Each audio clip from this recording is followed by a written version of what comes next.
A single late mortgage payment will drop an excellent credit score by up to 100 points. Once reported, that delinquency stays on a credit profile for 7 full years. It acts as a heavy weight crashing down on your financial foundation, immediately restricting your ability to refinance or secure favorable interest rates. Faced with this sudden drop, most people log onto a free credit monitoring site and click the Easy Dispute button. That approach almost always fails. Here's why. When you dispute through a bureau, they send an automated ping to your lender. The lender checks their system, sees the 30-day late mark, stamps it verified, and the request bounces straight back, closed, without a human reviewing your evidence. To actually remove the mark, we have to bypass the credit bureaus entirely. We do this by forcing the lender directly to correct their reporting, using targeted, evidence-backed letters. Because the mortgage lender is the one supplying the data, making them the primary target of the investigation is the only reliable way to ensure the record is corrected at the source. Step 1 is discovering the facts. Gather your reports from all 3 credit bureaus, your monthly mortgage statements, and your personal bank transaction history. Look closely at this comparison. We need to pinpoint the exact month the 30-day late mark was reported on the credit file and cross-reference it with the cleared transactions on the bank statement. This audit determines the exact cause of the delinquency. We are looking for a dropped auto pay, a system glitch, an escrow miscalculation by the lender, or a specific personal hardship on your end. Identifying whether the fault lies with the lender's system or a personal life event dictates which legal strategy we use next. If your audit reveals that the lender made a mistake, like misapplying funds or failing to update your mailing address, you will use a formal notice of error. Under Regulation X of the Real Estate Settlement Procedures Act, borrowers have a federal right to force servicers to investigate and correct account mistakes. This document illustrates the correct format. It is titled Error Resolution Notice and prominently cites 12 CFR Section 1024.35 in the subject line. This specific citation triggers the servicer's legal obligation to respond. Further down, the Statement of Facts section must detail the exact payment dates and amounts. You must physically attach proof to this letter, such as bank statements showing sufficient funds were available when the payment was due. Mailing this to your standard payment address will cause the request to fail. Look at the fine print on a standard mortgage statement.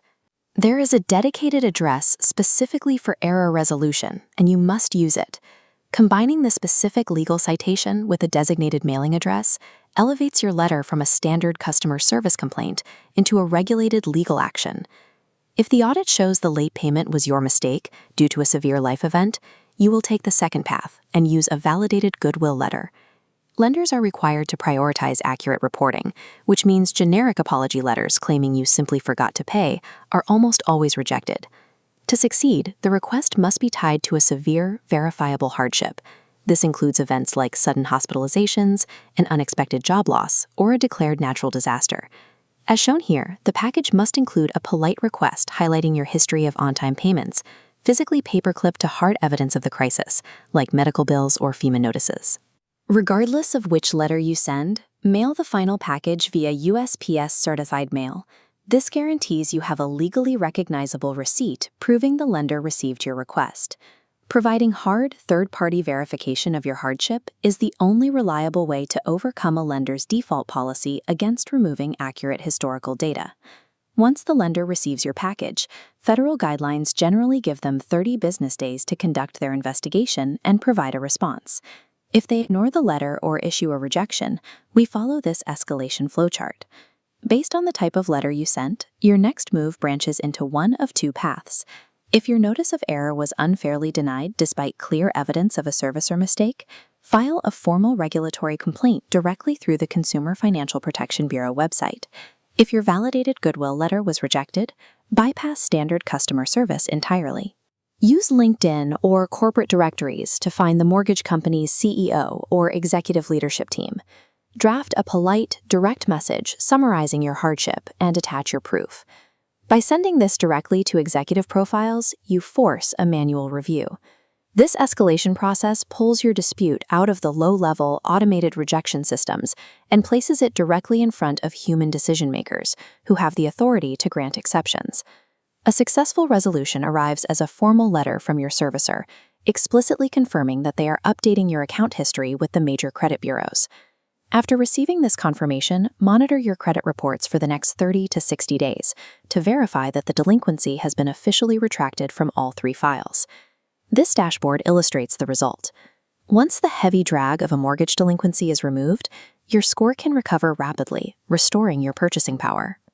Keep physical and digital copies of every letter, certified mail receipt, and bank statement associated with this process for your permanent financial records. Proactive, documented management of your mortgage records is your best defense against long-term credit damage. Check the description below for letter templates to begin your audit today.